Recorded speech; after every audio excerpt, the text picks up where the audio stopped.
Alright everyone, it's time for the Occult, video 163, Struggle is Eternal, and by the way, that's not a bad thing. This fits right in with the concept of biology. In the spiritual world, it's basically the same. Now, I don't mean spiritual struggle like, the so-called spiritual side of jihad or something, which, by the way, is not actually a thing. That's meant to be a physical, a war.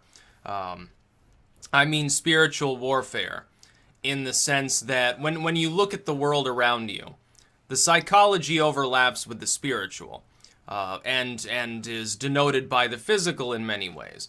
Your psyche and sort of how you feel spiritually might be different situationally depending on what your physical life is like. Do you have ready access to the things you need?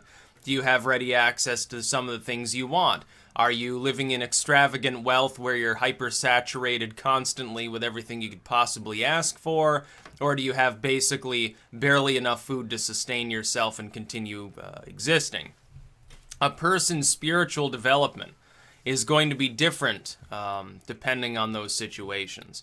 A person who has everything doesn't have the sort of need and constant aching desires that somebody who is more on the poor side might have. By the way, now that's not always the case, because there are always certain abstract things that a person can want that wealth can't necessarily get them. Like, wealth can get you sex, but it can't necessarily get you romance on sort of the deeper, more spiritual level.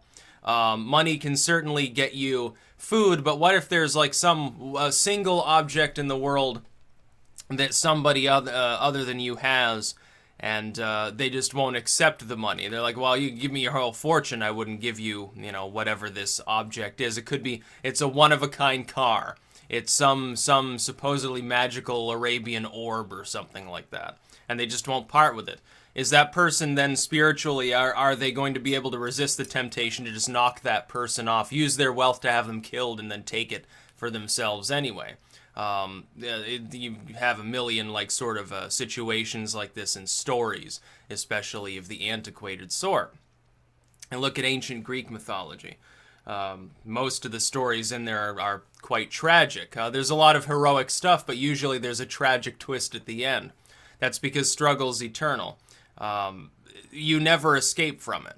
All of your physical life, you have to resist. You're constantly, despite the fact that you don't understand it, you don't sense it, you're resisting disease on a day-to-day basis.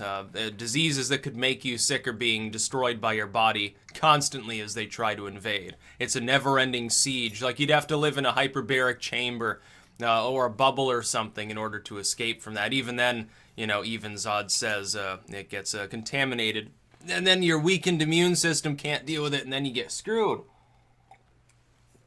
You're constantly having to ingest food. You constantly have to maintain homeostasis, absorb liquids, water. You constantly have different drives that you have to fulfill.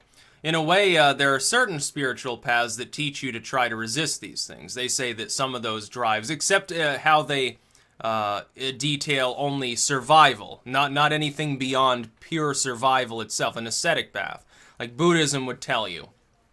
For example, you shouldn't want that tasty food. You shouldn't want sex. You shouldn't want, some sort of material good or comfort or something. It doesn't matter if you're suffering. You should crucify the flesh, basically, sort of like a flagellant. Now, I don't agree with that, but it's an interesting spiritual take. They're saying, yeah, the struggle is real, and screw the struggle, it doesn't matter. Let yourself basically waste away and just barely exist. You've got bigger concerns in the hereafter.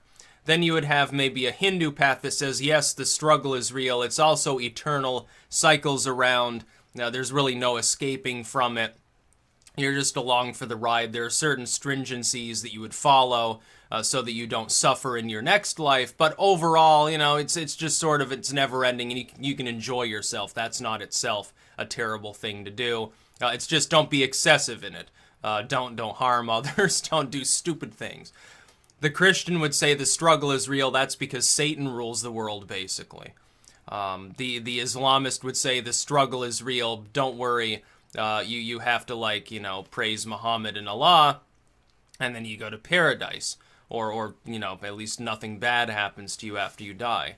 The Jew says the struggle is real. Life sucks and then you die, basically. By the way, there's no hereafter at all. It's temporal. Now, that's not necessarily the full tradition as it is in modernity, but originally, that's actually how it was. The afterlife was just the grave. You were asleep, basically, forever. Which is, I guess, it's restful, but you weren't in paradise as some sort of spirit. The Christians, dreamed that concept up through the pagans, basically. The pagans who had already changed their own ideology, they were more like the Jews originally. They didn't really have a hereafter for the most part. The afterlife was sort of just a dark place of sleep with people huddled together. Before that, there's basically no afterlife, no permanence in the afterlife at all. Actually, read Pagan Ideas of Immortality. It details it quite explicitly. It's actually interesting because I didn't know this originally. Some pagan paths did always have an idea of immortality. Others, though, they didn't. You're looking to the north if you want to find sort of the idea of the eternal happy afterlife. Or at least the very, very long cyclical stage before the next existence comes, after all of existence is destroyed. Again, another cycle within a cycle. But the struggle is partially physical. The struggle is ongoing. And the struggle is essentially this. You're going to die someday. The spiritual side of the struggle is a little bit different, but it's overlapped. It's related to the physical side. The physical side is literally trying to resist that death in an early form, even when you're old, getting decrepit, having like heart problems. Oh, I had a stroke, I'm wheelchair bound or something. Even then, your body is attempting to resist death. It's just breaking down on a cellular level and becoming less and less able to do so. Eventually, it does succumb. Like some people, they want to be like cryogenically frozen. Oh, well, I'll just have my brain basically put in a frozen state, and 100 years from now, maybe they can build me a new body or put me in a robot or a cyborg or something. That doesn't sound like a great idea.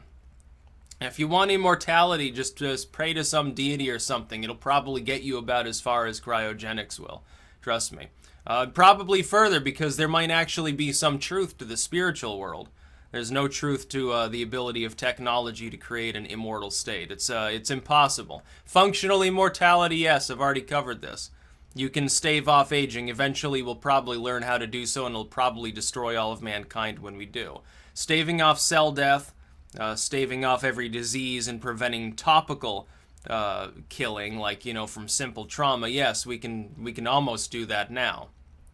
But stopping you from dying if you fall into a pool of lava, yeah, good luck. Freezing yourself cryogenically is not going to help you if a 10.0 earthquake hits and that frozen brain goes cascading down 10 miles and smashes at the bottom of a ravine. Oh, yeah, you're dead. You're quite dead. At least, fortunately for you, your brain's frozen, so it's probably, it turns to mush before it becomes capable of making itself aware of its own demise, like waking back up for a minute. So that would be a good thing. I think the New Yorker just posted about a study, I think this was yesterday, that the brain becomes aware that the body is dying before death. That's an interesting thing. I suppose you could say that's a good thing, and like in those last moments, time stretches out and you sort of like release. And you're like, oh, well, I'm dead. Oh, shit. Well, who cares, my brain's gonna shut off here at some point. Bye. Or it could be like, oh shit, I had so much to live for, oh, I'm so scared. That's why you should resist guilt and fear in your life. If something makes you feel guilty or fearful, or even if you know that it's bullshit and it's like cultural indoctrination, you gotta weigh that, and you should avoid it if you think that that's going to affect your last moments alive before your brain shuts off. Because that would be like going to hell. Because in those last moments, as your sensory faculties shut off and you go completely inwards, and you're in that sensory deprivation sort of state, that time is going to drag on for a lot longer than the real 2 minutes that it lasts. It's probably going to feel like 2,000 years or something. Well, then, yeah, you should probably spend those last moments generally feeling positive about the life you just led. Otherwise, yeah, there'll be some suffering, so keep that in mind. Don't go too far overboard, I guess. That's about all. Peace out.